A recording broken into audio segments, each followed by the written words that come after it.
Lindsay Davis, tonight's meeting could be the most consequential event of their campaigns, with Election Day now less than 2 months away. For Vice President Kamala Harris, this is her first debate since President Biden withdrew from the race on July 21st. Of course, that decision followed his debate against President Donald Trump in June. Since then, this race has taken on an entirely new dynamic. And that brings us to the rules of tonight's debate. 90 minutes with 2 commercial breaks. No topics or questions have been shared with the campaigns. The candidates will have 2 minutes to answer questions, and this is the clock. That's what they'll be seeing. 2 minutes for rebuttals and 1 minute for follow-ups, clarifications, or responses. Their microphones will only be turned on when it's their turn to speak. No pre-written notes allowed. There is no audience here tonight in this hall at the National Constitution Center. This is an intimate setting for 2 candidates who have never met. President Trump won the coin toss. He chose to deliver the final closing statement of the evening. Vice President Harris selected the podium to the right. So let's now welcome the candidates to the stage. Vice President Kamala Harris and President Donald Trump.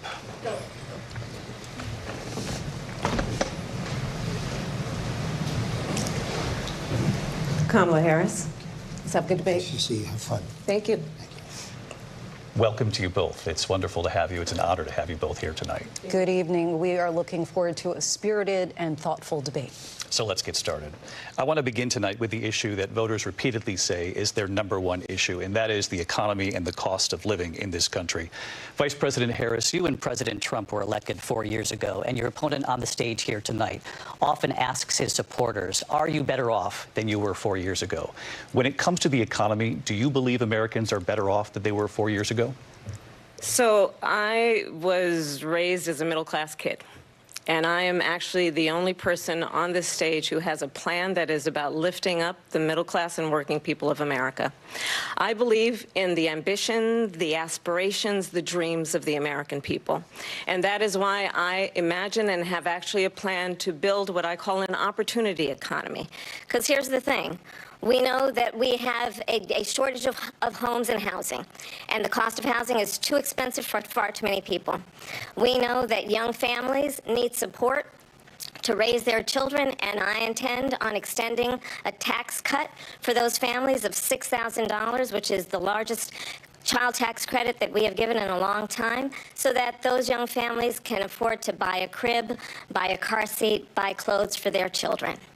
My passion, one of them, is small businesses. My mother raised my sister and me, but there was a woman who helped raise us. We call her our second mother. She was a small business owner. I love our small businesses. My plan is to give a $50,000 tax deduction to start up small businesses, knowing they are part of the backbone of America's economy.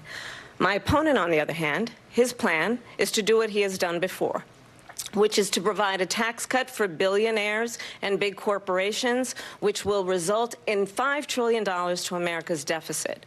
My opponent has a plan that I call the Trump's sales tax, which would be a 20% tax on everyday goods that you rely on to get through the month. Economists have said that Trump sales tax would actually result for middle-class families in about $4,000 more a year, because of his policies and his ideas about what should be the backs of middle-class people paying for tax cuts for billionaires. President Trump, I'll give you 2 minutes. First of all, I have no sales tax. That's an incorrect statement. She knows that. We're doing tariffs on other countries. Other countries are going to finally, after 75 years, pay us back for all that we've done for the world. And the tariff will be substantial in some cases. I took in billions and billions of dollars, as you know, from China. In fact, they never took the tariff off because it was so much money they can't. It would totally destroy everything that they've set out to do. They're taking in billions of dollars from China and other places. They've left the tariffs on. When I had tariffs, and yet I had no inflation. Look, we've had a terrible economy because inflation which is really known as a country buster. It breaks up countries. We have inflation like very few people have ever seen before, probably the worst in our nation's history. We were at 21%, but that's being generous because many things are 50, 60, 70, and 80% higher than they were just a few years ago. This has been a disaster for people, for the middle class, but for every class.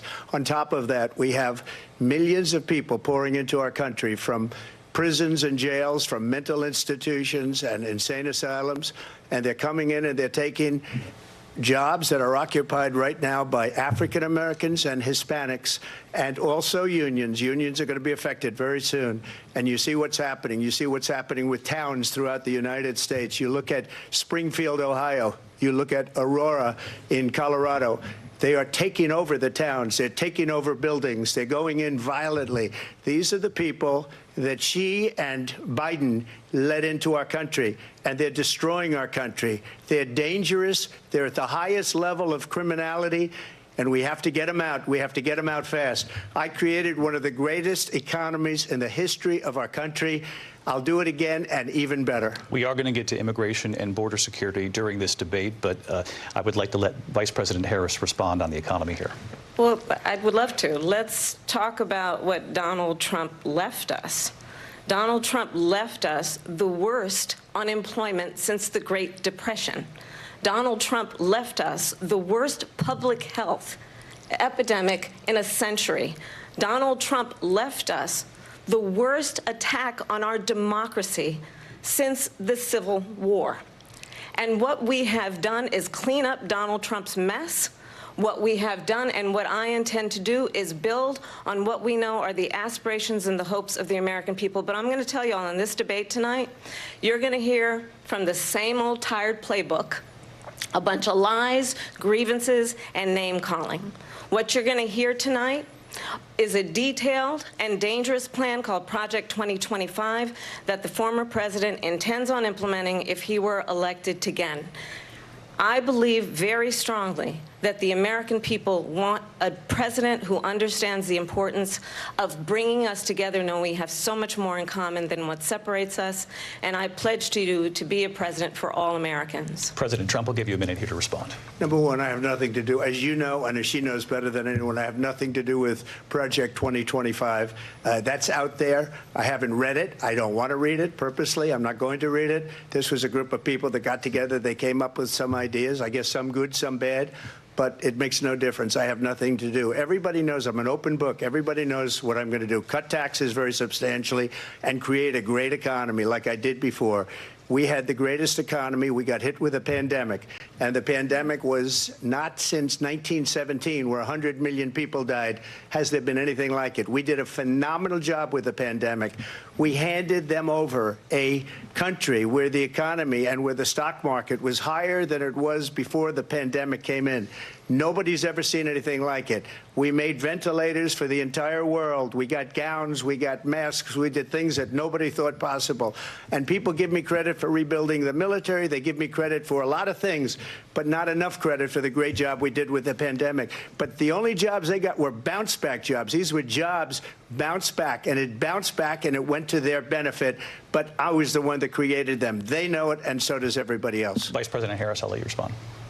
So Donald Trump has no plan for you. And when you look at his economic plan, it's all about tax breaks for the richest people. I am offering what I describe as an opportunity economy, and the best economists in our country, if not the world, have reviewed our relative plans for the future of America. What Goldman Sachs has said is that Donald Trump's plan would make the economy worse. Mine would strengthen the economy. What the Wharton School has said is Donald Trump's plan would actually explode the deficit. 16 Nobel laureates have described his economic plan as something that would increase inflation and by the middle of next year would invite a recession. You just have to look at where we are and where we stand on the issues. And I'd invite you to know that Donald Trump actually has no plan for you because he is more interested in defending himself than he is in looking out for you. That's just a soundbite. They gave her that to say. Look, I went to the Wharton School of Finance, and many of those professors, the top professors, think my plan is a brilliant plan. It's a great plan. It's a plan that's going to bring up our worth, our value as a country. It's going to make people want to be able to go and work and create jobs and create a lot of good, solid money for our country. Just to finish off, she doesn't have a plan. She copied Biden's plan, and it's like 4 sentences, like run, spot, run. 4 sentences that are just, oh, we'll try and lower taxes. She doesn't have a plan. Take a look at her plan. She doesn't have a plan. Mr. President, I do want to drill down on something you both brought up. The Vice President brought up your tariffs. You responded, and let's drill down on this, because your plan is what she calls is essentially a national sales tax. Your proposal calls for tariffs, as you pointed out here, on foreign imports across the board. You recently said that you might double your plan, imposing tariffs up to 20% on goods coming into this country. As you know, many economists say that with tariffs at that level, costs are then passed on to the consumer. Vice President Harris has argued it'll mean higher prices on gas, food, clothing, medication, arguing it costs the typical family nearly $4,000 a year. Do you believe Americans can afford higher prices because of tariffs? They're not going to have higher prices. What's going to have, and who's going to have higher prices, is China and all of the countries that have been ripping us off for years. I was the only president ever. China was paying us hundreds of billions of dollars, and so were other countries. And, you know, if she doesn't like them, they should have gone out and they should have immediately cut the tariffs. But those tariffs are there 3.5 years now under their administration. We are going to take in billions of dollars, hundreds of billions of dollars. I had no inflation, virtually no inflation. They had the highest inflation perhaps in the history of our country, because I've never seen a worse period of time. People can't go out and buy cereal or bacon or eggs or anything else.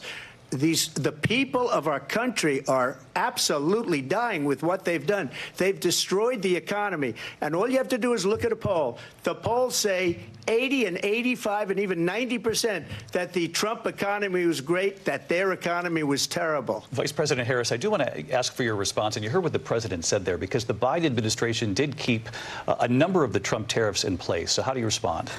Well, let's be clear that the Trump administration resulted in a trade deficit, one of the highest we've ever seen in the history of America. He invited trade wars. You want to talk about his deal with China? What he ended up doing is, under Donald Trump's presidency, he ended up selling American chips to China to help them improve and modernize their military, basically sold us out, when a policy about China should be in making sure the United States of America wins the competition for the 21st century, which means focusing on the details of what that requires, focusing on relationships with our allies, focusing on investing in American-based technology so that we win the race on AI, on quantum computing, focusing on what we need to do to support America's workforce so that we don't end up having on the short end of the stick in terms of workers' rights. But what Donald Trump did, let's talk about this, with COVID, is he actually thanked President Xi for what he did during COVID. Look at his tweet. "Thank you, President Xi," exclamation point, when we know that Xi was responsible for lacking and not giving us transparency about the origins of COVID. President Trump, I'll let you respond. First of all, they bought their chips from Taiwan. We hardly make chips anymore because of philosophies like they have and policies like they have. I don't say her, because she has no policy. Everything that she believed 3 years ago and 4 years ago is out the window. She's going to my philosophy now. In fact, I was going to send her a MAGA hat. She's gone to my philosophy. But if she ever got elected, she'd change it. And it will be the end of our country. She's a Marxist. Everybody knows she's a Marxist. Her father's a Marxist professor in economics, and he taught her well. But when you look at what she's done to our country, and when you look at these millions and millions of people that are pouring into our country monthly, where it's, I believe, 21 million people, not the 15 that people say, and I think it's a lot higher than the 21. That's bigger than New York State pouring in. And just look at what they're doing to our country. They're criminals. Many of these people coming in are criminals. And that's bad for our economy, too. You know, you mentioned before, we'll talk about immigration later. Well, bad immigration is the worst thing that can happen to our economy. They have, and she has, destroyed our country with policy that's insane. Almost policy that you'd say they have to hate our country. President Trump, thank you. Lindsay? I want to turn to the issue of abortion. President Trump, you've often touted that you were able to kill Roe v. Wade. Last year, you said that you were proud to be the most pro-life president in American history. Then last month, you said that your administration would be great for women and their reproductive rights. In your home state of Florida, you surprised many with regard to your 6-week abortion ban, because you initially had said that it was too short. And you said, quote, "I'm going to be voting that we need more than 6 weeks." But then the very next day, you reversed course and said you would vote to support the 6-week ban. Vice President Harris says that women shouldn't trust you on the issue of abortion because you've changed your position so many times. Therefore, why should they trust you? Well, the reason I'm doing that vote is because the plan is, as you know, the vote is, they have abortion in the 9th month. They even have, and you can look at the governor of West Virginia, the previous governor of West Virginia, not the current governor, who's doing an excellent job, but the governor before. He said the baby will be born, and we will decide what to do with the baby. In other words, we'll execute the baby. And that's why I did that, because that predominates, because they're radical. The Democrats are radical in that. And her vice presidential pick, which I think was a horrible pick, by the way, for our country, because he is really out of it. But her vice presidential pick says abortion in the 9th month is absolutely fine. He also says execution after birth. It's execution, no longer abortion, because the baby is born, is okay. And that's not okay with me, hence the vote. But what I did is something for 52 years. They've been trying to get Roe v. Wade into the states. And through the genius and heart and strength of 6 Supreme Court justices, we were able to do that. Now, I believe in the exceptions for rape, incest, and life of the mother. I believe strongly in it. Ronald Reagan did also. 85% of Republicans do. Exceptions. Very important. But we were able to get it, and now states are voting on it. And for the first time, you're going to see, look, this is an issue that's torn our country apart for 52 years. Every legal scholar, every Democrat, every Republican, liberal, conservative, they all wanted this issue to be brought back to the states where the people could vote. And that's what happened. Now, Ohio, the vote was somewhat liberal.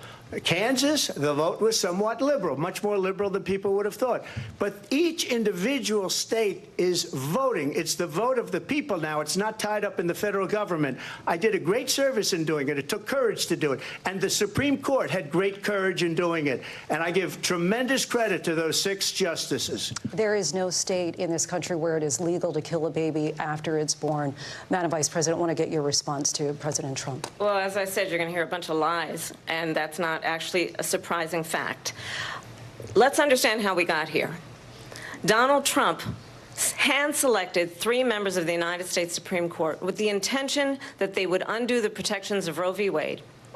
And they did exactly as he intended. And now in over 20 states, there are Trump abortion bans, which make it criminal for a doctor or nurse to provide health care. In one state, it provides prison for life. Trump abortion bans that make no exception even for rape and incest, which understand what that means.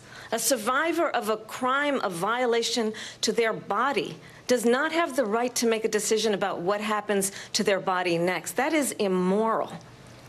And one does not have to abandon their faith or deeply held beliefs to agree. The government, and Donald Trump certainly, should not be telling a woman what to do with her body. I have talked with women around our country. You want to talk about this is what people wanted? Pregnant women who want to carry a pregnancy to term, suffering from a miscarriage, being denied care in an emergency room because the healthcare providers are afraid they might go to jail, and she's bleeding out in a car in the parking lot. She didn't want that. Her husband didn't want that. A 12 or 13-year-old survivor of incest being forced to carry a pregnancy to term. They don't want that. And I pledge to you, when Congress passes a bill to put back in place the protections of Roe v. Wade, as President of the United States, I will proudly sign it into law. But understand, if Donald Trump were to be reelected, he will sign a national abortion ban. Understand, in his Project 2025, there would be a national abortion, a monitor that would be monitoring your pregnancies, your miscarriages. I think the American people believe that certain freedoms, in particular the freedom to make decisions about one's own body, should not be made by the government. Thank you, Vice President Harris. Well, there she goes again. It's a lie. I'm not signing a ban, and there's no reason to sign a ban because we've gotten what everybody wanted. Democrats, Republicans, and everybody else, and every legal scholar wanted it to be brought back into the states, and the states are voting. And it may take a little time, but for 52 years, this issue has torn our country apart, and they've wanted it back in the states. And I did something that nobody thought was possible. The states are now voting. What she says is an absolute lie. And as far as the abortion ban, no, I'm not in favor of abortion ban, but it doesn't matter because this issue has now been taken over by the states. Would you veto a national abortion ban if it came to your desk? Well, I won't have to because, again, two things. Number one, she said she'll go back to Congress. She'll never get the vote. It's impossible for her to get the vote, especially now with the 50-50, essentially 50-50 in both Senate and the House. She's not going to get the vote. She can't get the vote. She won't even come close to it. So it's just talk. You know what it reminds me of? When they said they're going to get student loans terminated, and it ended up being a total catastrophe. The student loans, and then her, I think probably her boss, if you call him a boss, he spends all his time on the beach. But look, her boss went out and said, we'll do it again. We'll do it a different way. And he went out, got rejected again by the Supreme Court. So all these students got taunted with this whole thing about this whole idea. And how unfair that would have been, part of the reason they lost, to the millions and millions of people that had to pay off their student loans. They didn't get it for free. But they were saying it's the same way that they talked about that they talk about abortion. But if I could just get a yes or no, because your running mate, J.D. Vance, has said that you would veto it if it did come to your desk. Well, I didn't discuss it with J.D. in all fairness.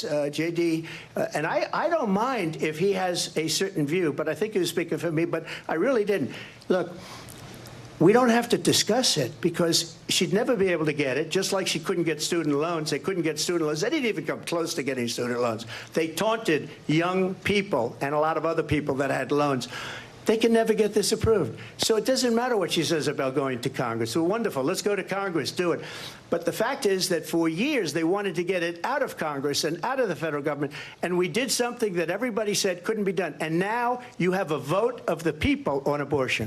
Vice President Harris, I want to give you your time to respond, but I do want to ask, would you support any restrictions on a woman's right to an abortion? I absolutely support reinstating the protections of Roe v. Wade. And as you rightly mentioned, nowhere in America is a woman carrying a pregnancy to term and asking for an abortion. That is not happening. It's insulting to the women of America. And understand what has been happening under Donald Trump's abortion bans. Couples who pray and dream of having a family are being denied IVF treatments. What is happening in our country? Working people, working women who are working 1 or 2 jobs, who can barely afford childcare as it is, have to travel to another state to get on a plane sitting next to strangers to go and get the health care she needs. Barely can afford to do it, and what you are putting her through is unconscionable. And the people of America have not, the majority of Americans believe in a woman's right to make decisions about her own body, and that is why in every state where this issue has been on the ballot, in red and blue states both, the people of America have voted for freedom. Vice President Harris, excuse me, I have to respond. Another lie. It's another lie.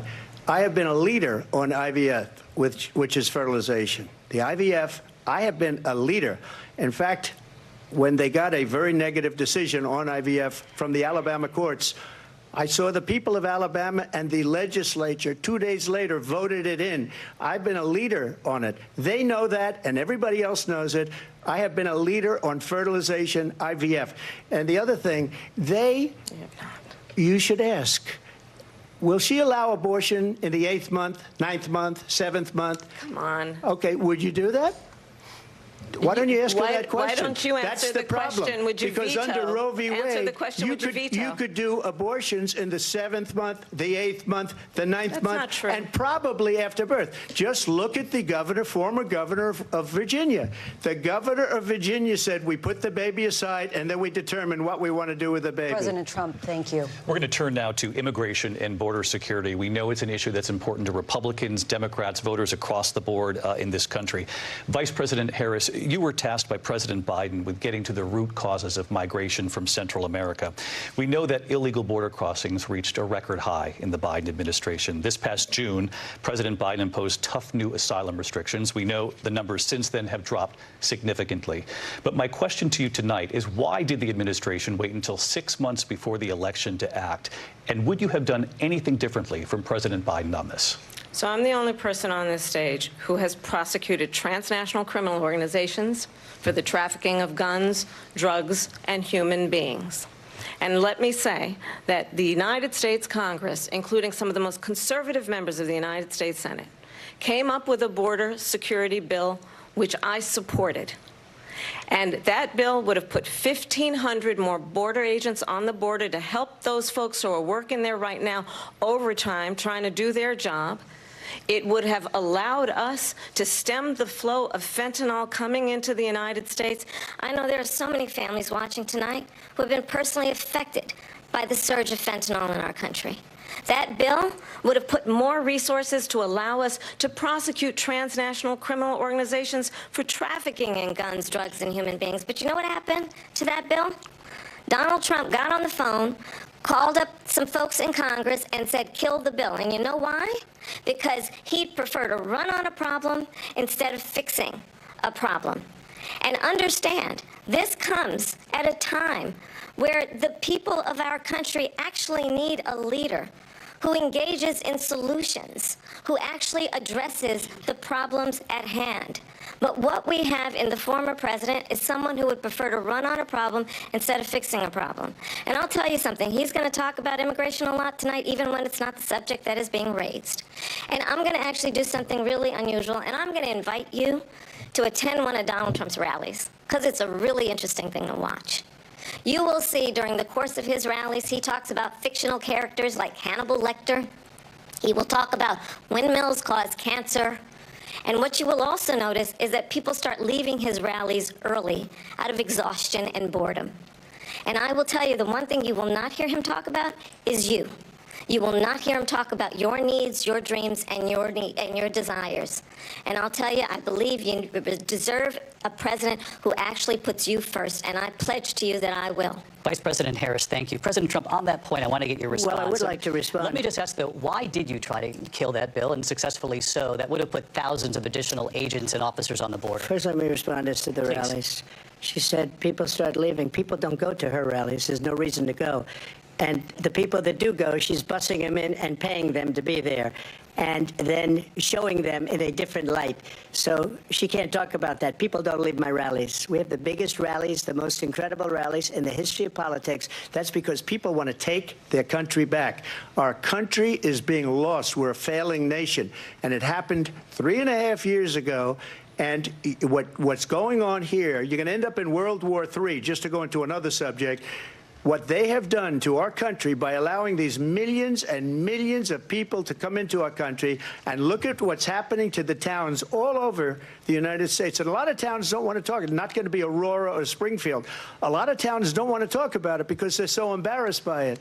In Springfield, they're eating the dogs, the people that came in. They're eating the cats. They're eating the pets of the people that live there.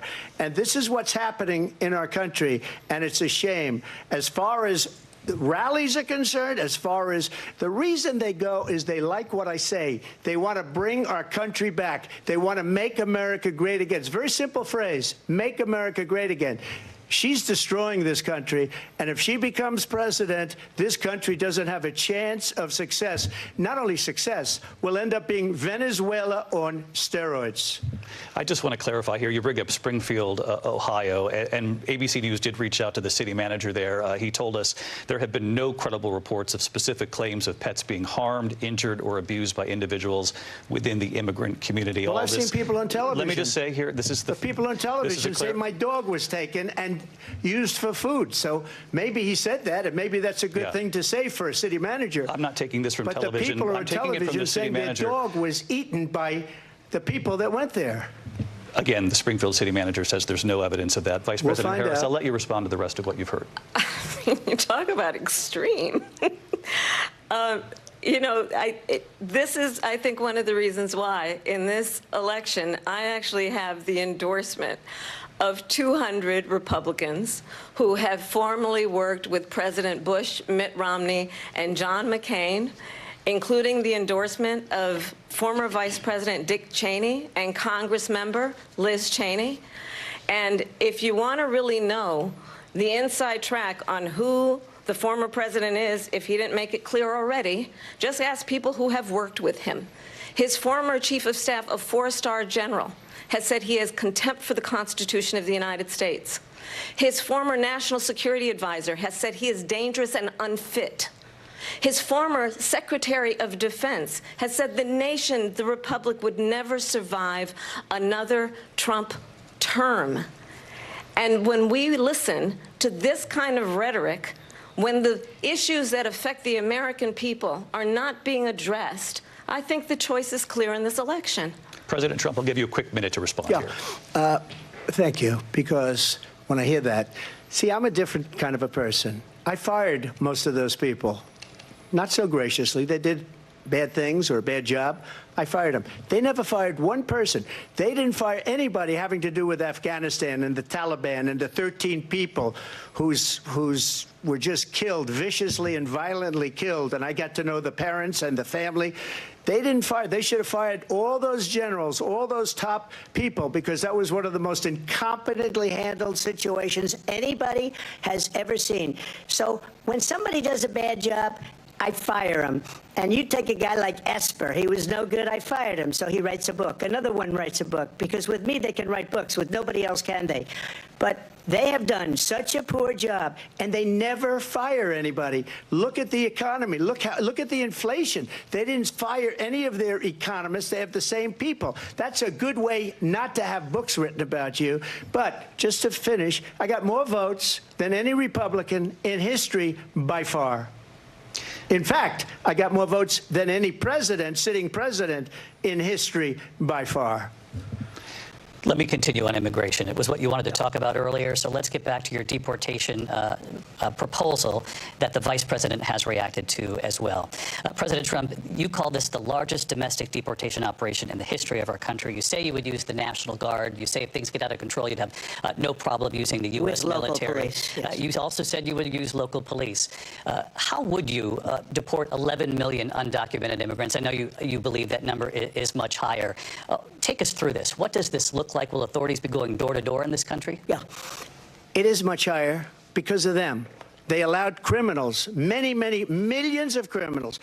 They allowed terrorists. They allowed common street criminals. They allowed people to come in, drug dealers, to come into our country, and they're now in the United States and told by their countries like Venezuela, don't ever come back or we're going to kill you. Do you know that crime in Venezuela and crime in countries all over the world is way down?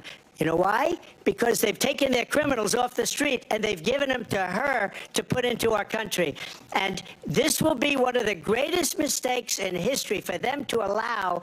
And I think they probably did it because they think they're going to get votes, but it's not worth it because they're destroying the fabric of our country by what they've done. There's never been anything done like this at all. They've destroyed the fabric of our country. Millions of people let in, and all over the world, crime is down, all over the world except here. Crime here is up and through the roof. Despite their fraudulent statements that they made, crime in this country is through the roof. And we have a new form of crime. It's called migrant crime, and it's happening at levels that nobody thought possible. President Trump, as you know, the FBI says overall violent crime is actually coming down in this country. But Excuse me, the Harris, FBI they were defrauding statements. They didn't include the worst cities. They didn't include the cities with the worst crime. It was a fraud, just like their number of 818,000 jobs that they said they created turned out to be a fraud. President Trump, thank you. I'll let you respond, Vice President Harris. Well, I think this is so rich, coming from someone who has been prosecuted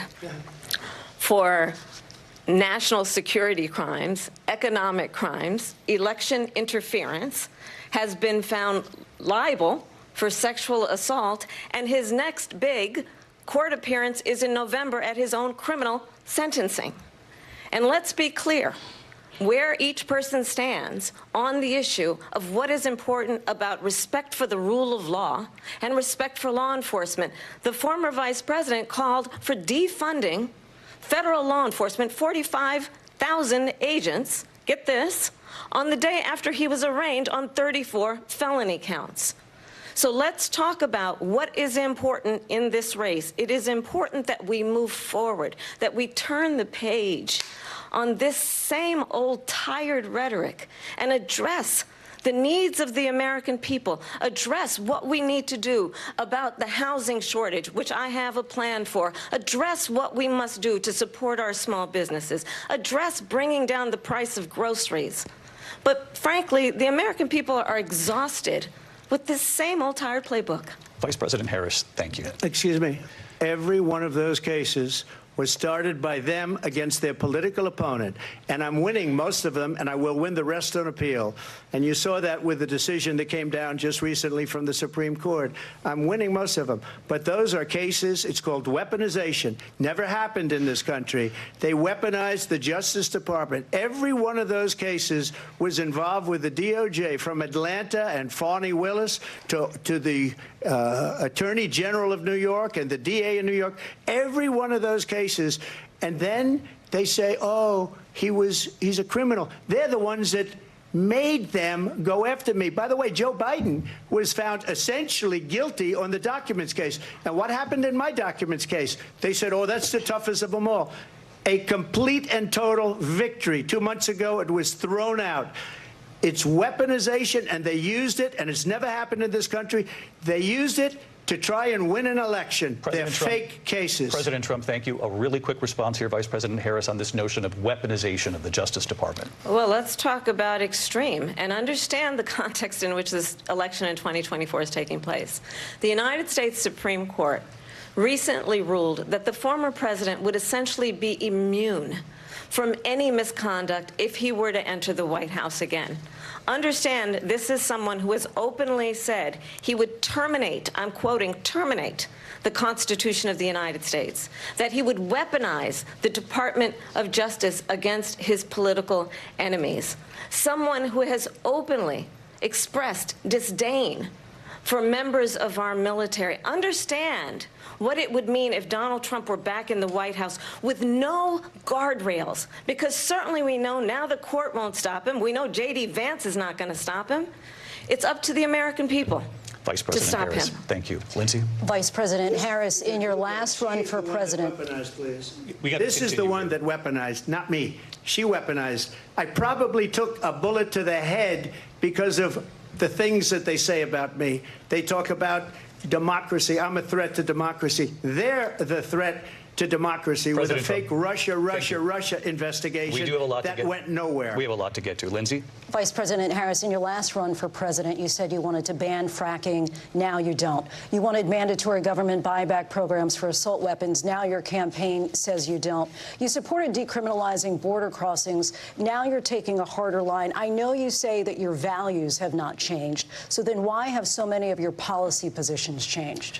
So my values have not changed, and I'm going to discuss at least every point that you've made. But in particular, let's talk about fracking, because we're here in Pennsylvania. I made that very clear in 2020.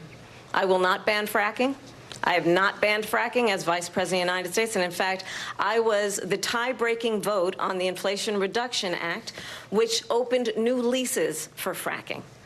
My position is that we have got to invest in diverse sources of energy so we reduce our reliance on foreign oil.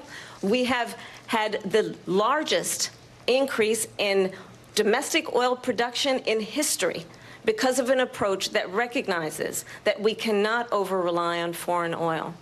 As it relates to my values, let me tell you, I grew up a middle-class kid raised by a hardworking mother who worked and saved and was able to buy our first home when I was a teenager.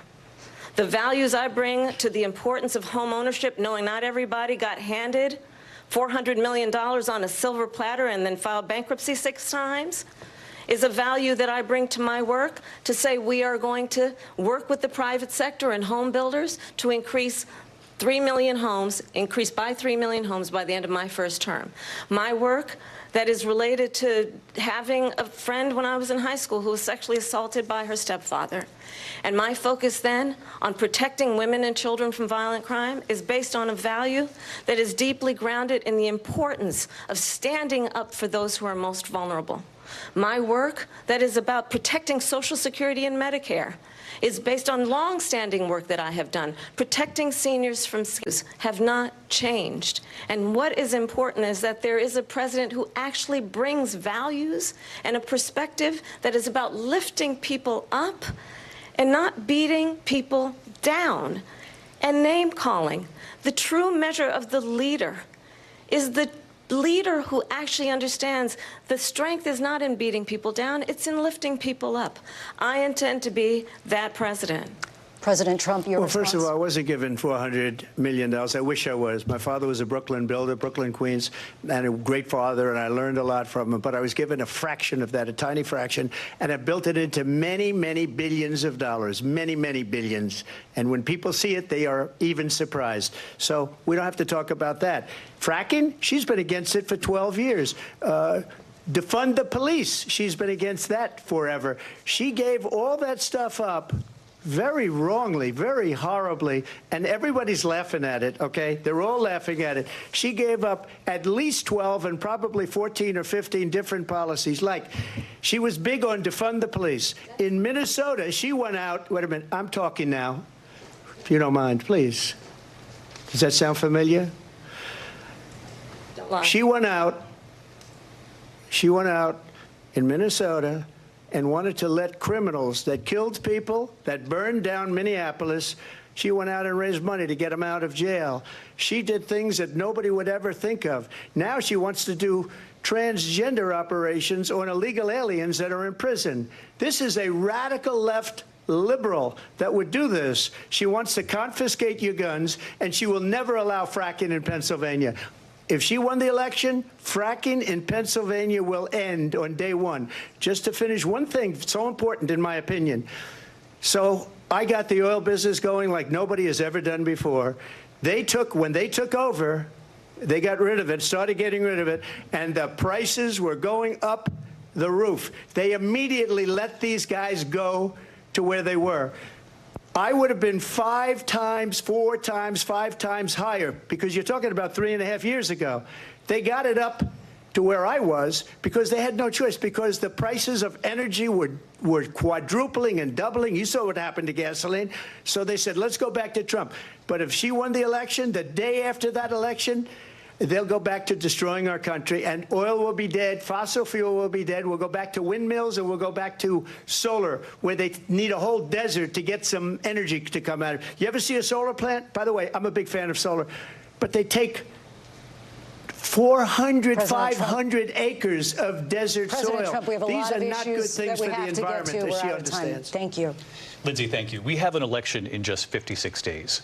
And I want to talk about the peaceful transfer of power, which, of course, we all know is a cornerstone of our democracy, and the role of a president in a moment of crisis. Mr. President, on January 6th, you told your supporters to march to the Capitol. You said you would be right there with them. The country and the world saw what played out at the Capitol that day, the officers coming under attack. Aides in the West Wing say you watched it unfold on television off the Oval Office. You did send out tweets, but it was more than 2 hours before you sent out that video message telling your supporters to go home. Is there anything you regret about what you did on that day? You just said a thing that isn't covered. Peacefully and patriotically, I said during my speech, not later on. Peacefully and patriotically. And nobody on the other side was killed. Ashley Babbitt was shot by an out-of-control police officer that should have never, ever shot her. It's a disgrace. But we didn't do this group of people that have been treated so badly. I ask, what about all the people that are pouring into our country and killing people that she allowed to pour in? She was the border czar, remember that. She was the border czar. She doesn't want to be called the border czar because she's embarrassed by the border. In fact, she said at the beginning, well, I'm surprised you're not talking about the border yet. That's because she knows what a bad job they've done. What about those people? When are they going to be prosecuted? When are these people from countries all over the world, not just South America? They're coming in from all over the world, David, all over the world. And crime rates are down all over the world because of it. But let me just when are those, David, when are those people going to be prosecuted? When are the people that burned down Minneapolis going to be prosecuted? Or in Seattle? They went into Seattle. They took over a big percentage of the city of Seattle. When are those people going to be prosecuted? But let me just ask you. You might ask her that question. You were the president. You were watching it unfold on television. It's a very simple question as we move forward toward another election. Is there anything you regret about what you did on that day? Yes or no? I had nothing to do with that other than they asked me to make a speech. I showed up for a speech. I said, I think it's going to be big. I went to Nancy Pelosi and the mayor of Washington, D.C., and the mayor put it back in writing, as you know. I said, you know, this is going to be a very big rally or whatever you want to call it. And again, ACP Kofi Sapon, Empress Gifty, and all my team 3G. Hello, ladies and gentlemen. As you can see, all the way live from King Jersey Television. I'm personally inviting you to the 13th Annual Mega 3G Awards and Celebrity Bash happening on October 5th at the Ukrainian Youth Center, 301 Palisades Avenue, Yonkers, New York. Tickets, $200 VIP, $100 regular. The celebrities are coming. As you can see, every year you have supported me, and I'm inviting you to support me once again. Bella Samoa is in the house, Kasim Sineri, Oliver Khan, the ship dealer, Bright Kankam, Bodu, and a whole other celebrities. ACP Kofi Sapon, Empress Gifty, and all my team 3G. I thank all of you once again for supporting the dream. I want to see you October 5th. Thank you.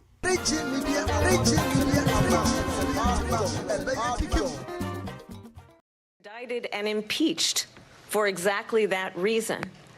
But this is not an isolated situation. Let's remember Charlottesville, where there was a mob of people carrying tiki torches, spewing anti-Semitic hate. And what did the president then at the time say? There were fine people on each side. Let's remember that when it came to the Proud Boys, a militia, the president said, the former president said, stand back and stand by. So for everyone watching who remembers what January 6th was, I say we don't have to go back. Let's not go back. We're not going back. It's time to turn the page. And if that was a bridge too far for you, well, there is a place in our campaign for you to stand for country, to stand for our democracy, to stand for rule of law, and to end the chaos, and to end the approach that is about attacking the foundations of our democracy because you don't like the outcome. And be clear on that point. Donald Trump, the candidate, has said in this election there will be a bloodbath if this and the outcome of this election is not to his liking. Let's turn the page on this. Let's not go back. Let's chart a course for the future and not go backwards to the past. Let me just follow up here. It was a different term, and it was a term that related to energy, because they have destroyed our energy business. That was where Bloodbath was. Also, One Charlottesville, that story has been, as you would say, debunked. Laura Ingraham, Sean Hannity, Jesse, all of these people, they covered it. If they go an extra sentence, they will see it was perfect. It was debunked in almost every newspaper, but they still bring it up, just like they bring 2025 up. They bring all of this stuff up. I ask you this. You talk about the Capitol. Why are we allowing these millions of people to come through on the southern border? How come she's not doing anything? And I'll tell you what I would do, and I would be very proud to do it. I would say we would both leave this debate right now. I'd like to see her go down to Washington, D.C. during this debate, because we're wasting a lot of time. Go down to, because she's been so bad, it's so ridiculous. Go down to Washington, D.C. and let her sign a bill to close up the border, because they have the right to do it. They don't need bills. They have the right to do it. The President of the United States, you'll get him out of bed, you'll wake him up at 4 o'clock in the afternoon, you'll say, come on down to the office, let's sign a bill. If he signs a bill that the border is closed, all he has to do is say it to the Border Patrol, who are phenomenal. If they do that, the border is closed. Mr. Those President, people are killing many people, unlike J6. We talked immigration here tonight. I do want to focus on this next issue to both of you, because it really brings us this into focus, truth in these times that we're living in. Mr. President, for 3.5 years after you lost the 2020 election, you repeatedly falsely claimed that you won, many times saying you won in a landslide. In the past couple of weeks leading up to this debate, you have said, quote, you lost by a whisker, that you, quote, didn't quite make it, that you came up a little bit short. I said that? Are you now acknowledging that you lost in 2020? No, I don't acknowledge that at all. But I said that sarcastically. You know that. It was said, oh, we lost by a whisker. That was said sarcastically. Look, there's so much proof. All you have to do is look at it. And they should have sent it back to the legislatures for approval. I got almost 75 million votes, the most votes any sitting president has ever gotten. I was told if I got 63, which was what I got in 2016, you can't be beaten. The election, people should never be thinking about an election as fraudulent. We need two things. We need walls. And we have to have it. We have to have borders, and we have to have good elections. Our elections are bad. And a lot of these illegal immigrants coming in, they're trying to get them to vote. They can't even speak English. They don't even know what country they're in practically. And these people are trying to get them to vote. And that's why they're allowing them to come into our country. I did watch all of these pieces of video. I didn't detect the sarcasm, lost by a whisker. We didn't quite make it. And we should just point out here as clarification, and you know this, you and your allies, 60 cases in front of many judges, many of them Republican. No judge looked at it. And said they said we didn't have standing. That's the other thing. They said we didn't have standing, a technicality. Can you imagine a system where a person in an election doesn't have standing? The President of the United States doesn't have standing. That's how we lost. If you look at the facts, and I'd love to have you'll do a special on it.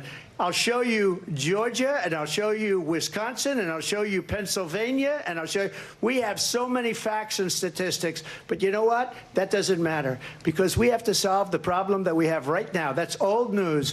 And the problem that we have right now is we have a nation in decline, and they have put it into decline. We have a nation that is dying, David. Mr. President, thank you. Vice President Harris, you heard the president there tonight. He said he didn't say that he lost by a whisker, so he still believes he did not lose the election that was won by President Biden and yourself. But I do want to ask you about something that's come up in the last couple of days. This was a post from President Trump about this upcoming election just weeks away. He said, when I win, those people who cheated, and then he lists donors, voters, election officials, he says will be prosecuted to the fullest extent of the law, which will include long-term prison sentences. One of your campaign's top lawyers responded saying, we won't let Donald Trump intimidate us. We won't let him suppress the vote. Is that what you believe he's trying to do here? Donald Trump was fired by 81 million people. So let's be clear about that. And clearly he is having a very difficult time processing that. But we cannot afford to have a president of the United States who attempts, as he did in the past, to upend the will of the voters in a free and fair election. And I'm going to tell you that I have traveled the world as Vice President of the United States, and world leaders are laughing at Donald Trump.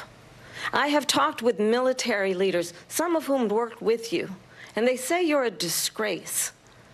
And when you then talk in this way in a presidential debate and deny what over and over again are court cases you have lost because you did, in fact, lose that election, it leads one to believe that perhaps we do not have in the candidate to my right the temperament or the ability to not be confused about fact.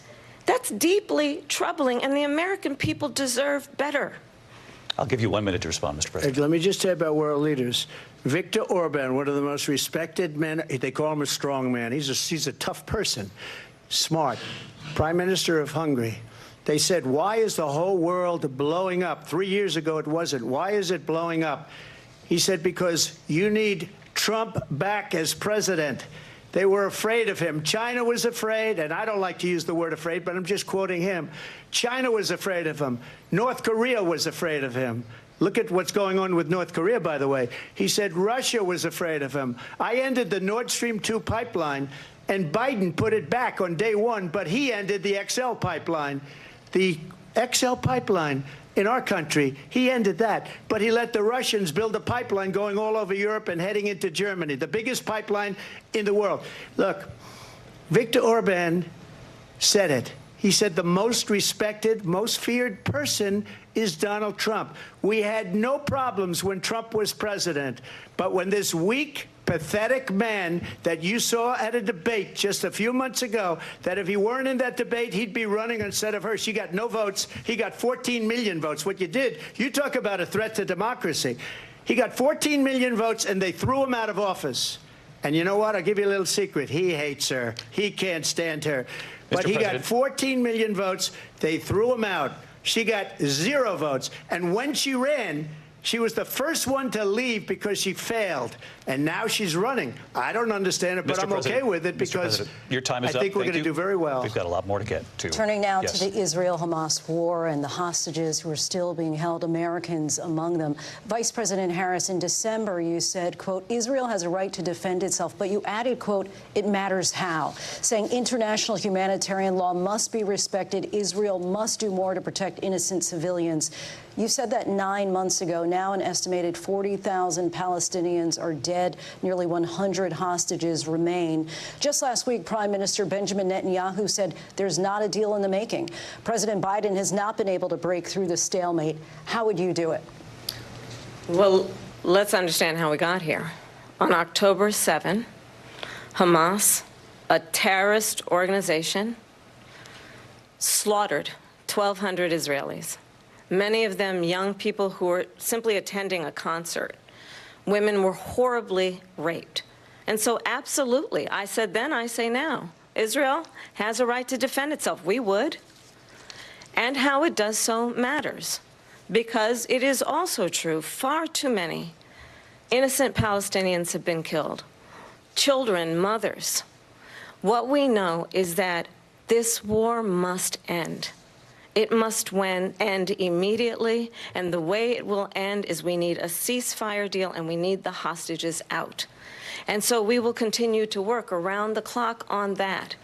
Work around the clock, also understanding that we must chart a course for a two-state solution. And in that solution, there must be security for the Israeli people and Israel, and in equal measure for the Palestinians. But the one thing I will assure you always, I will always give Israel the ability to defend itself, in particular as it relates to Iran and any threat that Iran and its proxies pose to Israel.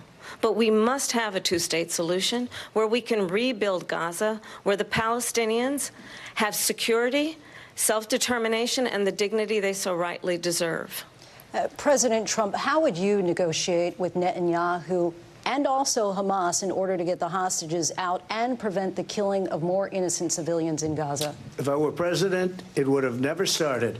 If I were president, Russia would have never, ever, I know Putin very well, he would have never, and there was no threat of it either, by the way, for 4 years, have gone into Ukraine and killed millions of people when you add it up, far worse than people understand what's going on over there.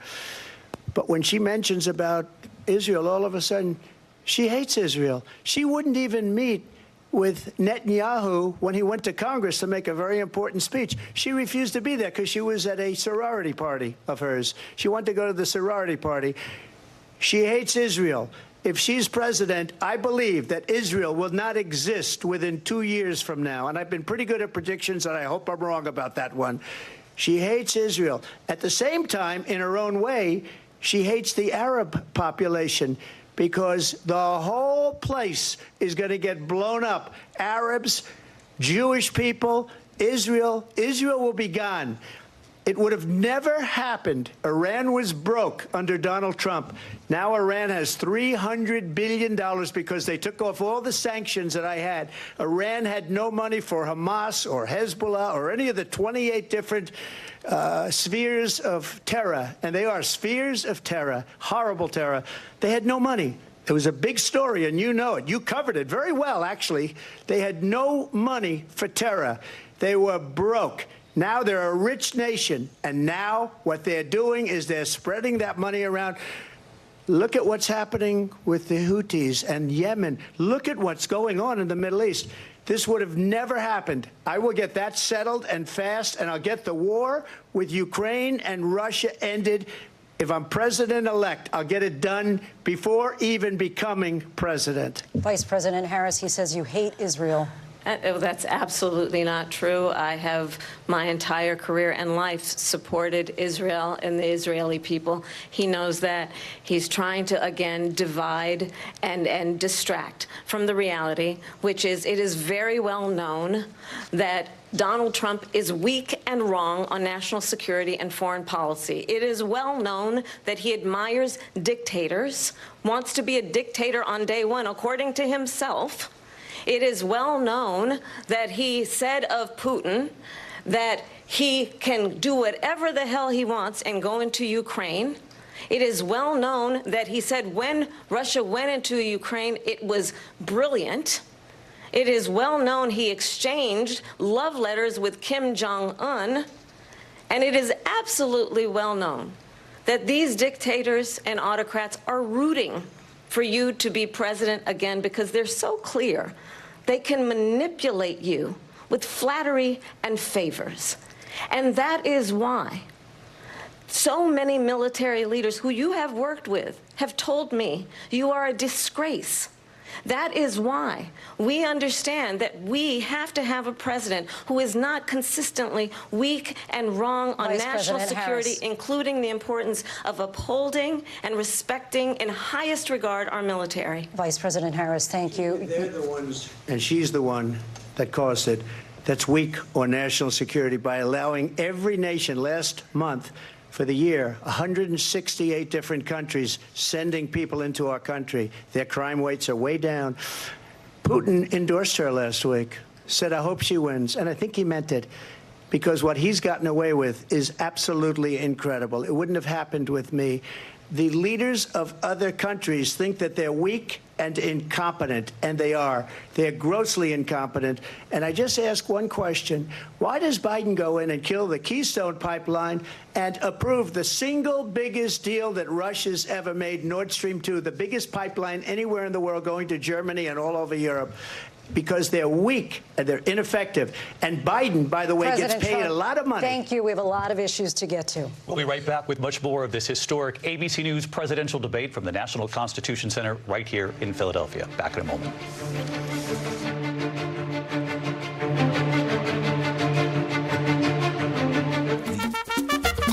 Hello, ladies and gentlemen. As you can see, all the way live from King Jersey Television, I'm personally inviting you to the 13th Annual Mega 3G Awards and Celebrity Bash happening on October 5th at the Ukrainian Youth Center, 301 Palisades Avenue, Yonkers, New York. Tickets, $200 VIP, $100 regular. The celebrities are coming. As you can see, every year you have supported me, and I'm inviting you to support me once again. Bella Samoa is in the house, Kasim Sineri, Oliver Khan, the ship dealer, Bright Kankam, Wodu, and a whole other celebrities. ACP Kofi Sapon, Empress Gifty, and all my team.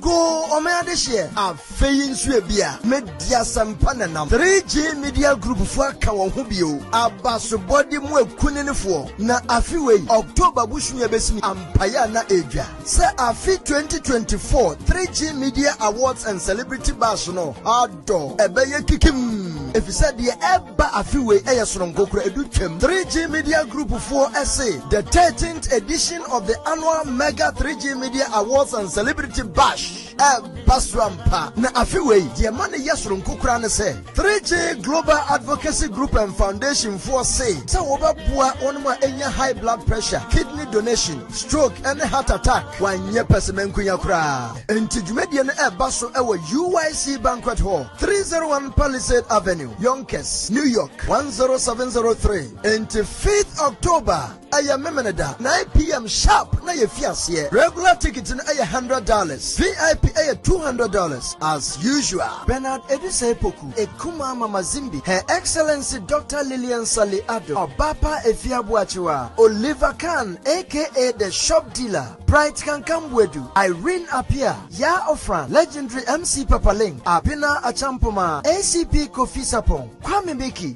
K Mama, Empress Gifty Abdoye, Alsim Sinari, Bill Asamoah, and many more.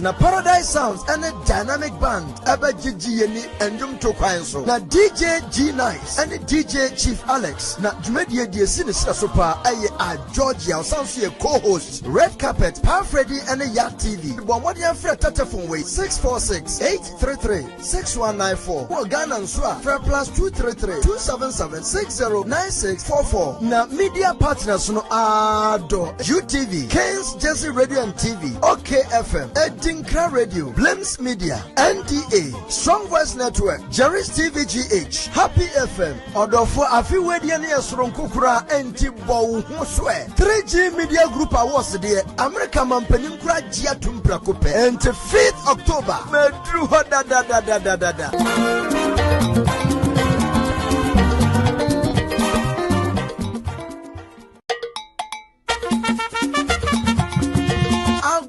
Omeadeshia, a Fayin Swabia, Media Sampananam, 3G Media Group for Kawahubio, a Basubodi Mwe Kuninifo, Na Afiwe, October Bushmia Besmi, and Payana Asia. Say Afi 2024 3G Media Awards and Celebrity Bashno, Ado, Ebeye Kikim. If you said the Eba Afiwe Ayasron Gokra Educhem, 3G Media Group 4SA, the 13th edition of the annual Mega 3G Media Awards and Celebrity Bash. Baswampa na afiwe the money yasron kukura ne say 3G Global Advocacy Group and Foundation for say obabua onuma enya high blood pressure, kidney donation, stroke and heart attack wanye person kunya kura enti dwumedie no baso ewo UIC Banquet Hall 301 Palisade Avenue, Yonkers, New York 10703 enti 5th October aya memeneda 9 p.m. sharp na ye fiasie. Regular ticket na aya $100, VIP aya $200 as usual. Bernard Edise Poku, Ekuma Mama Zimbi, Her Excellency Dr. Lillian Sali Ado, Obapa Efiabuachua, Oliver Khan aka the shop dealer, Bright Kankambwedu, Irene Apia, Ya Ofran, legendary MC Papaling, Abina Achampoma, ACP Kofi Sapon, Kwame Miki, K Mama, Empress Gifty Abdoye, Alsim Sinari, Bill Asamoah, and many more.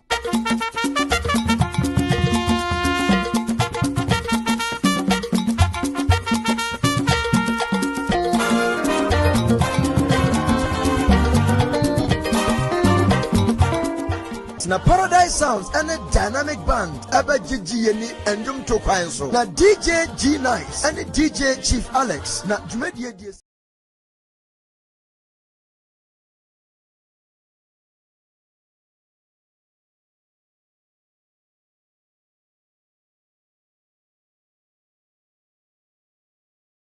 just before the break tonight. How exactly would you do that? And look, we're in for $250 billion or more, because they don't ask Europe, which is a much bigger beneficiary to getting this thing done than we are. They're in for $150 billion less because Biden and you don't have the courage to ask Europe like I did with NATO. They paid billions and billions, hundreds of billions of dollars when I said, either you pay up or we're not going to protect you anymore. So that's maybe one of the reasons they don't like me as much as they like weak people. But you take a look at what's happening. We're in for 250 to 275 billion. They're into 100 to 150. They should be forced to equalize. With that being said, I want to get the war settled. I know Zelensky very well, and I know Putin very well. I have a good relationship, and they respect your president, okay? They respect me. They don't respect Biden. How would you respect him? Why? For what reason? He hasn't even made a phone call in 2 years to Putin, hasn't spoken to anybody. They don't even try and get it. That is a war that's dying to be settled. I will get it settled before I even become president. If I win, when I'm president-elect, and what I'll do is I'll speak to one, I'll speak to the other, I'll get them together. That war would have never happened. And in fact, when I saw Putin after I left, unfortunately left because our country has gone to hell.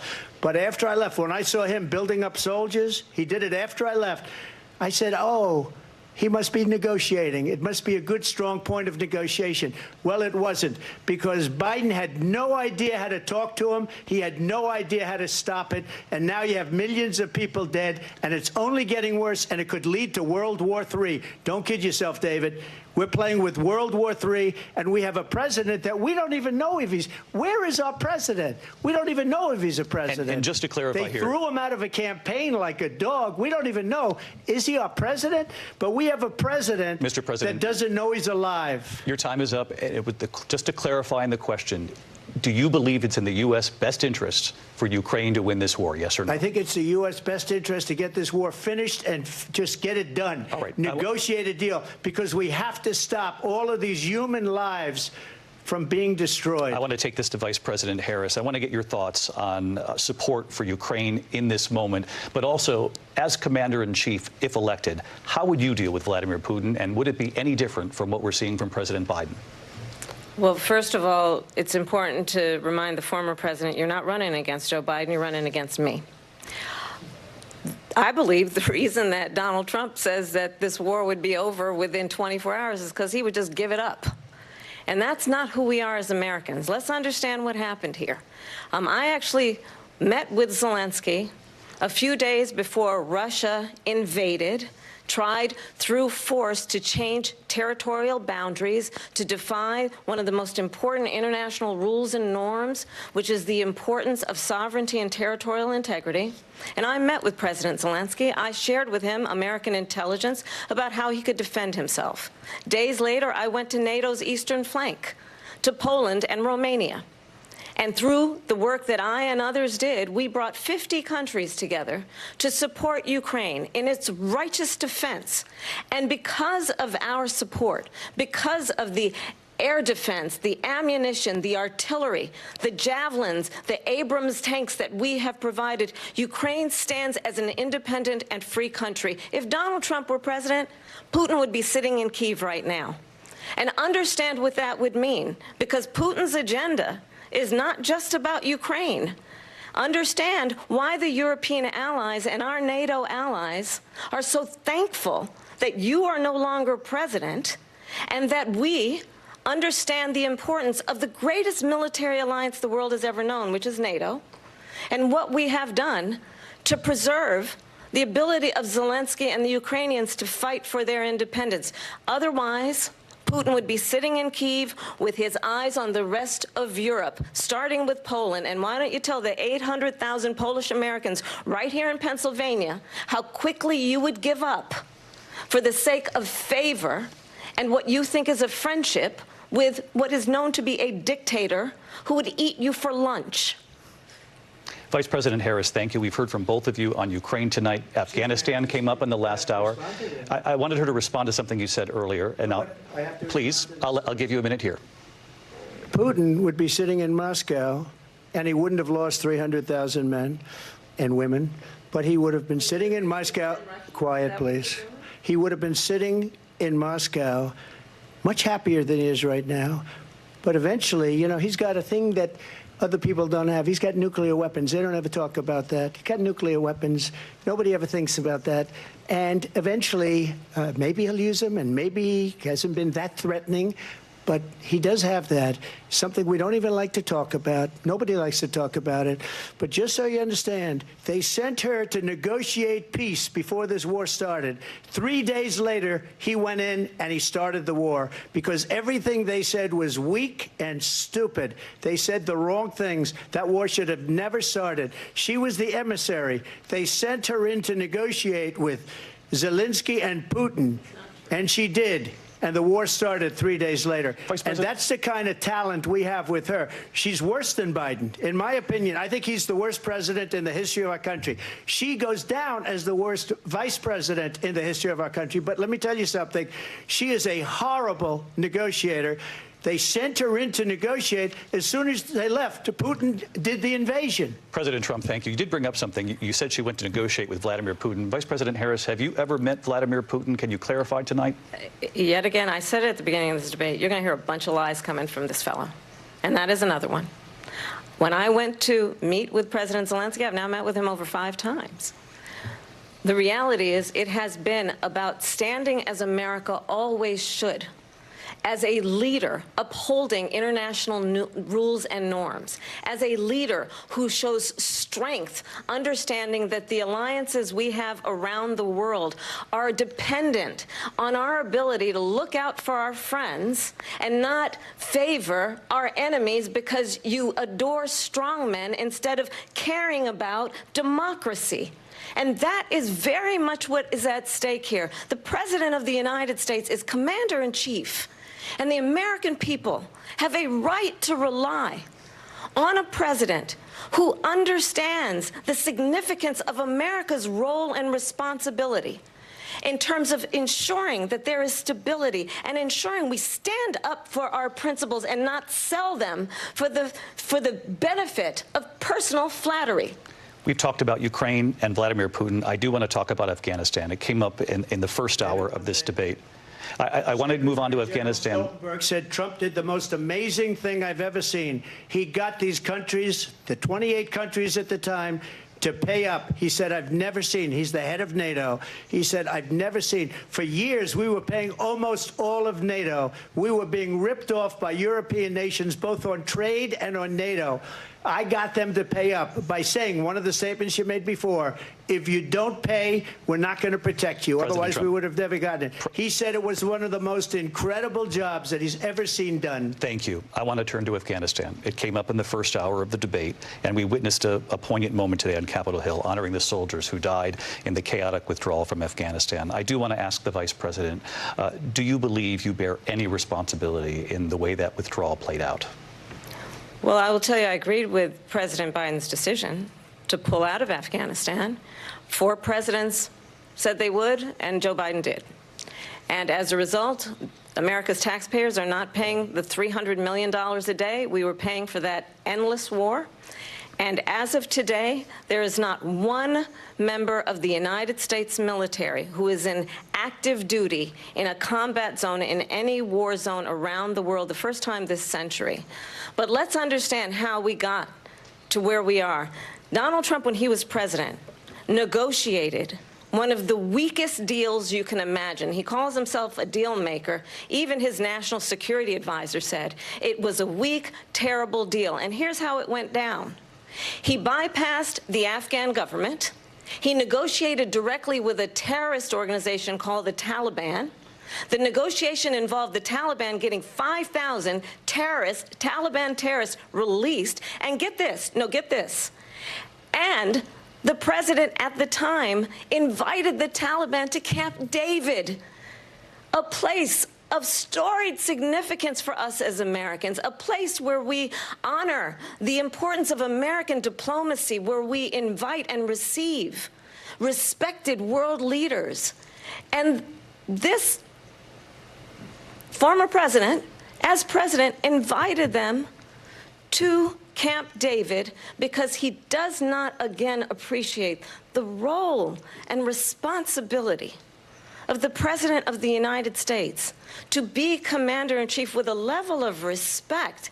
And this gets back to the point of how he has consistently disparaged and demeaned members of our military, fallen soldiers, and the work that we must do to uphold the strength and the respect of the United States of America around the world. Vice President Harris, thank you. President Trump, your response to her saying that you began the negotiations with the Taliban. So if you take a look at that period of time, the Taliban was killing our soldiers, a lot of them, with snipers.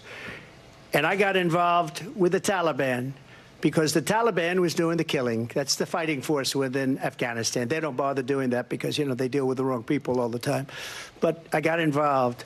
And Abdul is the head of the Taliban. He is still the head of the Taliban. And I told Abdul, don't do it anymore. You do it anymore, you're going to have problems. And he said, why do you send me a picture of my house? I said, you're going to have to figure that out, Abdul. And for 18 months, we had nobody killed. We did have an agreement negotiated by Mike Pompeo. It was a very good agreement. The reason it was good, it was we were getting out. We would have been out faster than them, but we wouldn't have lost the soldiers. We wouldn't have left many Americans behind, and we wouldn't have left $85 billion worth of brand new, beautiful military equipment behind. And just to finish, they blew it. The agreement said you have to do this, and they didn't do it. They didn't do it. The agreement was terminated by us because they didn't do what they were supposed to do. I want to move on. And these people did the worst withdrawal and, in my opinion, the most embarrassing moment in the history of our country. And by the way, that's why Russia attacked Ukraine, because they saw how incompetent she and her boss are. President Trump, thank you. I want to move on now to race and politics in this country. Mr. President, you recently said of Vice President Harris, quote, I didn't know she was black until a number of years ago when she happened to turn black, and now she wants to be known as black. I want to ask a bigger picture question here tonight. Why do you believe it's appropriate to weigh in on the racial identity of your opponent? I don't, and I don't care. I don't care what she is. I don't care. You make a big deal out of something. I couldn't care less. Whatever she wants to be is okay with me. But those were your words, so I'm asking. I don't know. I mean, all I can say is I read where she was not black, that she put out, and I'll say that. And then I read that she was black, and that's okay. Either one was okay with me. That's up to her. That's up to her. Vice President Harris, your thoughts on this? I think it's, I mean, honestly, I think it's a tragedy that we have someone who wants to be president who has consistently, over the course of his career, attempted to use race to divide the American people. You know, I do believe that the vast majority of us know that we have so much more in common than what separates us, and we don't want this kind of approach that is just constantly trying to divide us, and especially by race. And let's remember how Donald Trump started. He was land, he owned buildings, and he was investigated because he refused to rent property to black families. Let's remember, this is the same individual who took out a full-page ad in the New York Times calling for the execution of 5 young black and Latino boys who were innocent, the Central Park 5.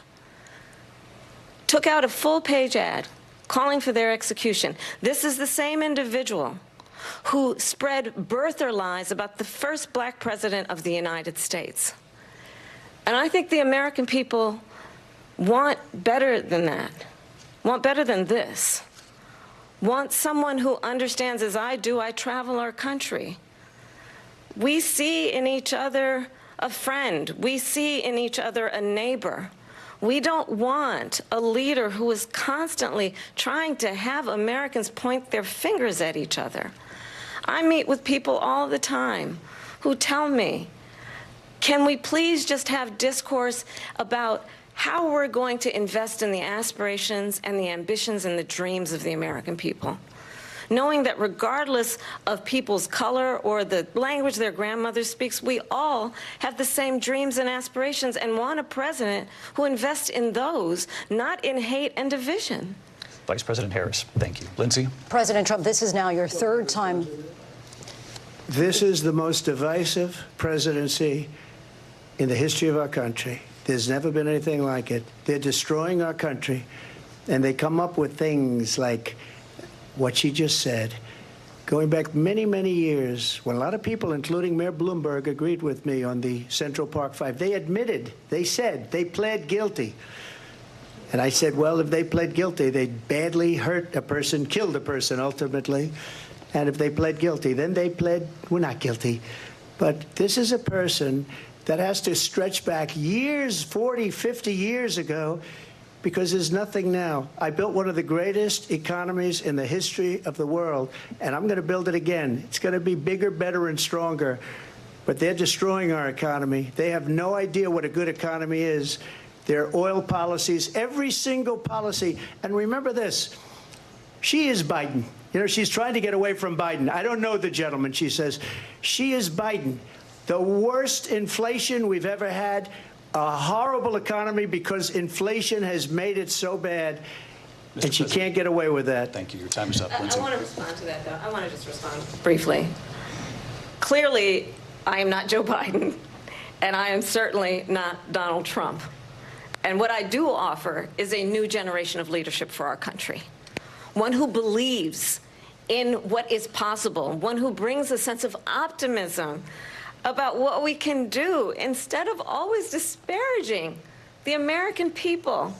I believe in what we can do to strengthen our small businesses, which is why I have a plan. Let's talk about our plans and let's compare the plans. I have a plan to give startup businesses $50,000 tax deduction, to pursue their ambitions, their innovation, their ideas, their hard work. I have a plan, $6,000 for young families for the first year of your child's life, to help you in that most critical stage of your child's development. I have a plan that is about allowing people to be able to pursue what has been fleeting in terms of the American dream by offering a help with down payment of $25,000 down payment assistance for first-time home buyers. That's the kind of conversation, I believe, David, that people really want tonight, as opposed to a conversation that is constantly about belittling and name-calling. Let's turn the page Vice President and move Harris, forward. thank you. Let's turn to policy. President Trump, we have to move on. President Trump. Let's turn to policy, please. She has a plan to defund the police. She has a plan to confiscate everybody's gun. President Trump, she has we do a have to plan move on to not other allow issues. fracking in Pennsylvania or anywhere else. Okay. That's what her plan is until just recently. I just need Lindsay, to go ahead. respond because Trump, no, the President former Trump, president has no, said I'm something sorry. twice that I need to respond No, to. I'm sorry. We're going to move on, Vice President Harris. President Trump, this is now your third time running for president. You have long vowed to repeal and replace the Affordable Care Act, also known as Obamacare. You have failed to accomplish that. You now say you're going to keep Obamacare, quote, unless we can do something much better. Correct. Last month, you said, quote, we're working on it. So tonight, 9 years after you first started running, do you have a plan, and can you tell us what it is? Obamacare was lousy health care, always was. It's not very good today. And what I said, that if we come up with something, and we are working on things, we're going to do it, and we're going to replace it. But remember this. I inherited Obamacare because Democrats wouldn't change it. They wouldn't vote for it. They were unanimous. They wouldn't vote to change it. If they would have done that, we would have had a much better plan than Obamacare. But the Democrats came up. They wouldn't vote for it. I had a choice to make when I was president. Do I save it and make it as good as it can be, never going to be great, or do I let it rot?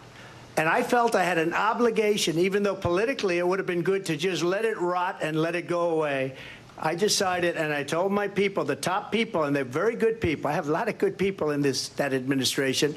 We read about the bad ones. We had some real bad ones, too, and so do they. They have really bad ones. The difference is they don't get rid of them. But let me just explain. I had a choice to make. Do I save it and make it as good as it can be, or do I let it rot?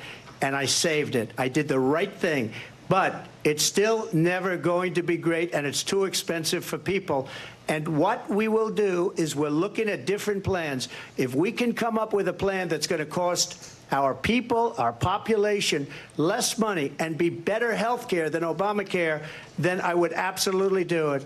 But until then, I'd run it as good as it can be run. So just a yes or no, you still do not have a plan? I have concepts of a plan. I'm not president right now.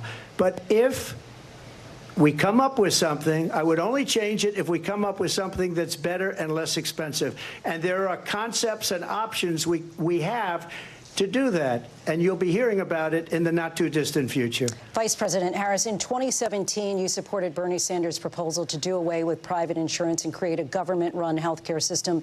2 years later, you proposed a plan that included a private insurance option. What is your plan today? Well, first of all, I absolutely support, and over the last 4 years as vice president, private health care options. But what we need to do is maintain and grow the Affordable Care Act. But I'll get to that, Lindsay. I just need to respond to a previous point that the former president has made. I've made very clear my position on fracking. And then this business about taking everyone's guns away. Tim Walz and I are both gun owners. We're not taking anybody's guns away. So stop with the continuous lying about this stuff. As it relates to the Affordable Care Act, understand, just look at the history to know where people stand. When Donald Trump was president, 60 times he tried to get rid of the Affordable Care Act. 60 times. I was a senator at the time when I will never forget the early morning hours when it was up for a vote in the United States Senate. And the late, great John McCain, who you have disparaged as being, you don't like him, you said, at the time because he got caught. He was an American hero. The late, great John McCain, I will never forget that night, walked onto the Senate floor and said, no, you don't. No, you don't. No, you don't get rid of the Affordable Care Act. You have no plan. And what the Affordable Care Act has done is eliminate the ability of insurance companies to deny people with pre-existing conditions. I don't have to tell the people watching tonight, you remember what that was like? Remember when an insurance company could deny if a child had asthma, if someone was a breast cancer survivor, if a grandparent had diabetes? And thankfully, as I've been vice president and we, over the last 4 years, have strengthened the Affordable Care Act, we have allowed for the first time Medicare to negotiate drug prices on behalf of you, the American people. Donald Trump said he was going to allow Medicare to negotiate drug prices. He never did. We did. And now we have capped the cost of insulin at $35 a month. Since I've been vice president, we have capped the cost of prescription medication for seniors at $2,000 a year. And when I am president, we will do that for all people, understanding that the value I bring to this is that access to health care should be a right and not just a privilege of those who can afford it.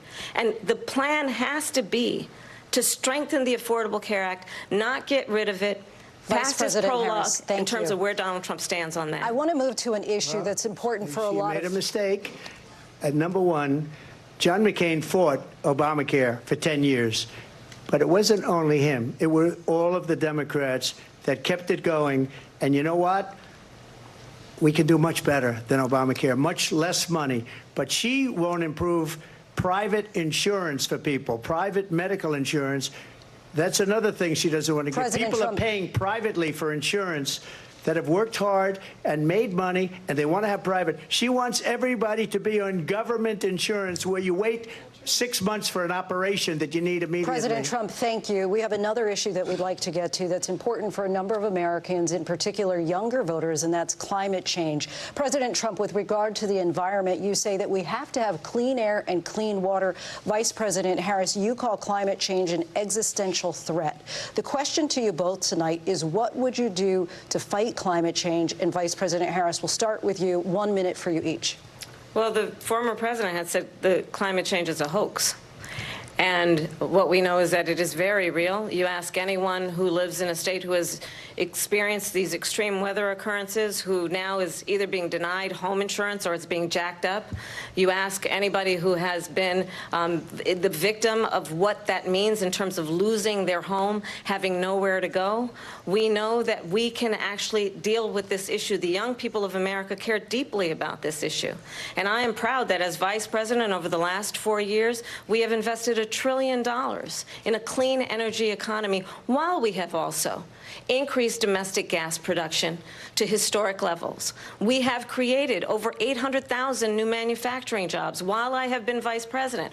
We have invested in clean energy to the point that we are opening up factories around the world. Donald Trump said he was going to create manufacturing jobs. He lost manufacturing jobs. And I'm also proud to have the endorsement of the United Auto Workers and Sean Fain, who also know that part of building a clean energy economy includes investing in American-made products, American automobiles. It includes growing what we can do around American manufacturing and opening up auto plants, not closing them like happened under Donald Trump. Vice President Harris, thank you. That didn't happen under Donald Trump. Let me just tell you, they lost 10,000 manufacturing jobs this last month. It's going, they're all leaving. They're building big auto plants in Mexico, in many cases owned by China. They're building these massive plants, and they think they're going to sell their cars into the United States because of these people. What they have given to China is unbelievable. But we're not going to let that. We'll put tariffs on those cars so they can't come into our country, because they will kill the United Auto Workers and any auto worker, whether it's in Detroit or South Carolina or any other place. What they've done to business and manufacturing in this country is horrible. We have nothing because they refuse. You know, Biden doesn't go after people because supposedly China paid him millions of dollars. He's afraid to do it. Between him and his son, they get all this money from Ukraine. They get all this money from all of these different countries. And then you wonder, why is he so loyal to this one, that one, Ukraine, China? Why is he? Why did he get $3.5 million from the mayor of Moscow's wife? Why did she pay him $3.5 million? This is a crooked administration, and they're selling our country down the tubes. President Trump, thank you. Thank you. We'll be right back with closing statements from both of our candidates. An historic night, this ABC News presidential debate from Philadelphia. Back in a moment.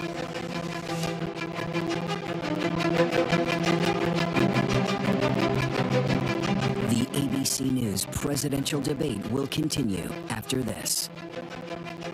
Super Georgia Sansu co-host Red Carpet Power Freddy and Yacht TV. Bombardier Fred Telephone way 646-833-6194. Or Ghana and Swa Fred plus 233-277-609644. Na media partners no Ado UTV, Keynes Jersey Radio and TV, OKFM, Edinkra Radio, Blims Media, NDA, Strong Voice Network, Jerry's TV GH, Happy FM, Odofo Afiwedian Yasron Kukura Anti-Bow 3G Media.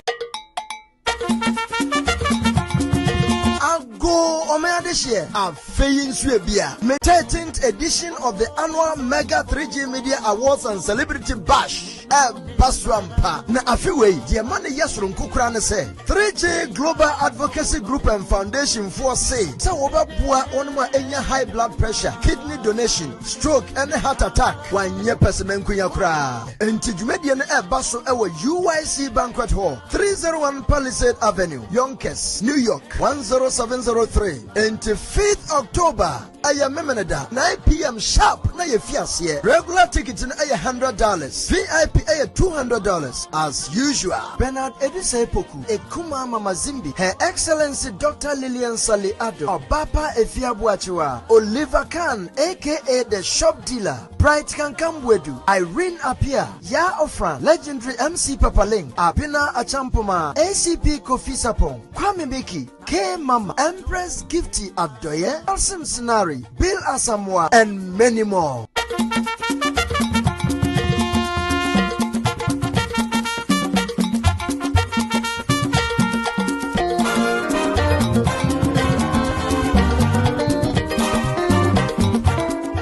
Na Paradise Sounds and a dynamic band Aba Gigi Yeni and Dum Tokwanso na DJ G Nice and DJ Chief Alex na Jumedie die Sinisa Super aye a Georgia Sansu co-host Red Carpet Power Freddy and a Yacht TV. Bombardier Fred telephone way 646-833-6194. Or Ghana and Swa Fred plus 233-277-609644. Na media partners no Ado UTV, Keynes Jersey Radio and TV, OKFM, Adinkra Radio, Blames Media, NDA, Strong Voice Network, Jerry's TVGH, Happy FM, Odofo Afiwediani Esronkukura, Enti Bowuswe, 3G Media Group Awards, dear America Mampeninkra Gia Tumprakupe, and 5th October, Medru da.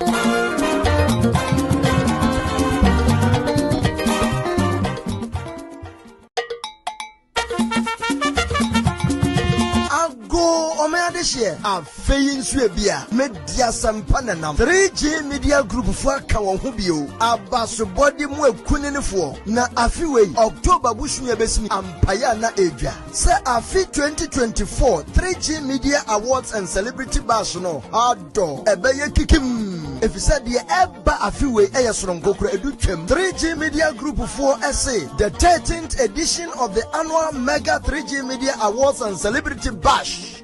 Basrampa na afiwe die mane yasron kokura ne say 3G Global Advocacy Group and Foundation for say wobaboa onuma enya high blood pressure, kidney donation, stroke and heart attack wanye pesemenkunya kura enti dwumedie ne baso ewo UIC Banquet Hall 301 Palisade Avenue, Yonkers, New York 10703 enti 5th October aya memeneda 9 p.m. sharp na ye fiase. Regular tickets in $100, VIP $200 as usual. Bernard Edise Poku, Ekuma Mamazimbi, Her Excellency Dr. Lillian Sali Ado, Obapa Efiabuachi. Key moments, our team will break it down as we enter the final sprint to Election Day. We'll go back to the debate and closing statements. Live from the National Constitution Center in Philadelphia, Pennsylvania. Here again, David Muir and Lindsay Davis. Welcome back tonight. The time has come for closing statements, and Vice President Harris, we begin with you. So I think you've heard tonight two very different visions for our country. One that is focused on the future, and the other that is focused on the past, and an attempt to take us backward. But we're not going back. And I do believe that the American people know we all have so much more in common than what separates us. And we can chart a new way forward. And a vision of that includes having a plan, understanding the aspirations, the dreams, the hopes, the ambition of the American people, which is why I intend to create an opportunity economy, investing in small businesses, in new families, in what we can do around protecting seniors, what we can do that is about giving hardworking folks a break and bringing down the cost of living. I believe in what we can do together that is about sustaining America's standing in the world and ensuring that we have the respect that we so rightly deserve, including respecting our military and ensuring we have the most lethal fighting force in the world. I will be a president that will protect our fundamental rights and freedoms, including the right of a woman to make decisions about her own body and not have her government tell her what to do. I'll tell you, I started my career as a prosecutor. I was a DA, I was an attorney general, a United States senator, and now vice president. I've only had one client, the people. And I'll tell you, as a prosecutor, I never asked a victim or a witness, are you a Republican or a Democrat? The only thing I ever asked them, are you okay? And that's the kind of president we need right now. Someone who cares about you and is not putting themselves first. I intend to be a president for all Americans and focus on what we can do over the next 10 and 20 years to build back up our country by investing right now in you, the American people. Vice President Harris, thank you. President Trump? So she just started by saying she's going to do this, she's going to do that, she's going to do all these wonderful things. Why hasn't she done it? She's been there for 3.5 years. They've had 3.5 years to fix the border. They've had 3.5 years to create jobs and all the things we talked about. Why hasn't she done it?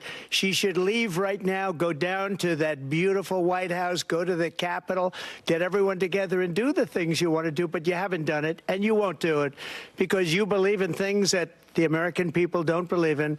You believe in things like we're not going to frack. We're not going to take fossil fuel. We're not going to do things that are going to make this country strong, whether you like it or not. Germany tried that, and within 1 year, they were back to building normal energy for the sake of bad vision. But I just ask one simple question. Why didn't she do it? We're a failing nation. We're a nation that's in serious decline. We're being laughed at all over the world. All over the world, they're laughing. I know the leaders very well. They're coming to see me. They call me. We're laughed at all over the world. They don't understand what happened to us as a nation. We're not a leader. We don't have any idea what's going on. We have wars going on in the Middle East. We have wars going on with Russia and Ukraine. We're going to end up in a third world war, and it'll be a war like no other because of nuclear weapons, the power of weaponry. I rebuilt our entire military. She gave a lot of it away to the Taliban. She gave it to Afghanistan. What these people have done to our country, and maybe toughest of all, is allowing millions of people to come into our country. Many of them are criminals, and they're destroying our country. The worst president, the worst vice president in the history of our country. President Trump, thank you. And that is our ABC News presidential debate from here in Philadelphia at the National Constitution Center. I know the leaders very well. They're coming to see me. They call me. We're laughed at all over the world. They don't understand what happened to us as a nation. We're not a leader. We don't have any idea what's going on. We have wars going on in the Middle East. We have wars going on with Russia and Ukraine. We're getting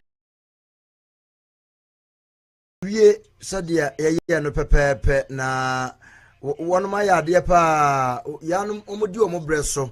It was so beautiful, so nice how they conducted themselves with this very debate.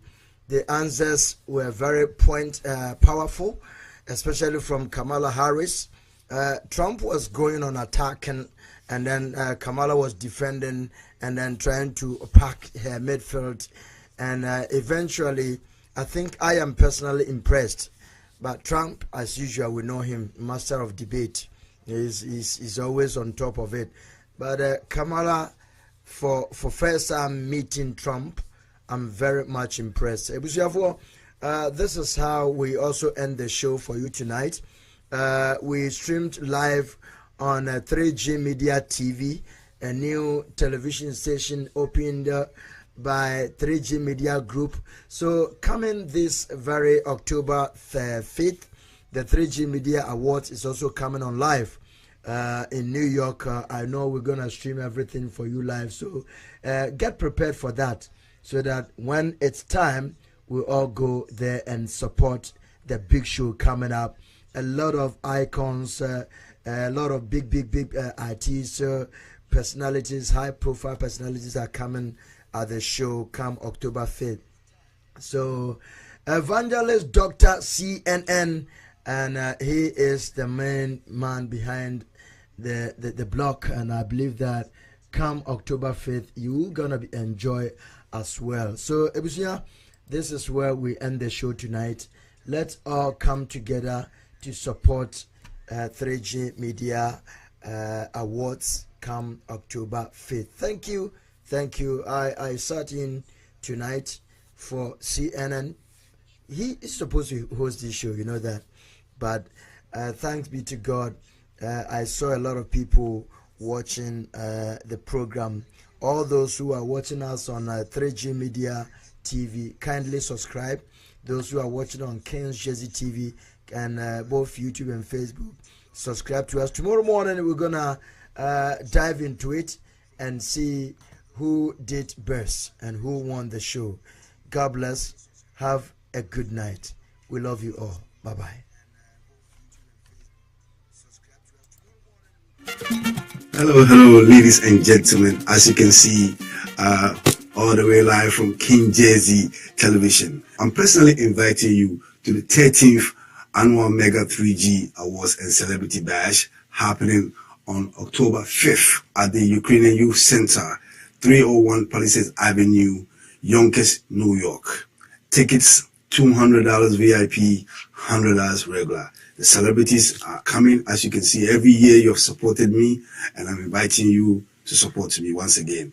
Bella Samoa is in the house, Kasim Sinari, Oliver Khan, the ship dealer, Bright Kankam, Wodu, and a whole other celebrities. ACP, Kofi Sapon, Empress Gifty. and all my team, 3G. I thank all of you once again for supporting the dream. I want to see you October 5th. Thank you.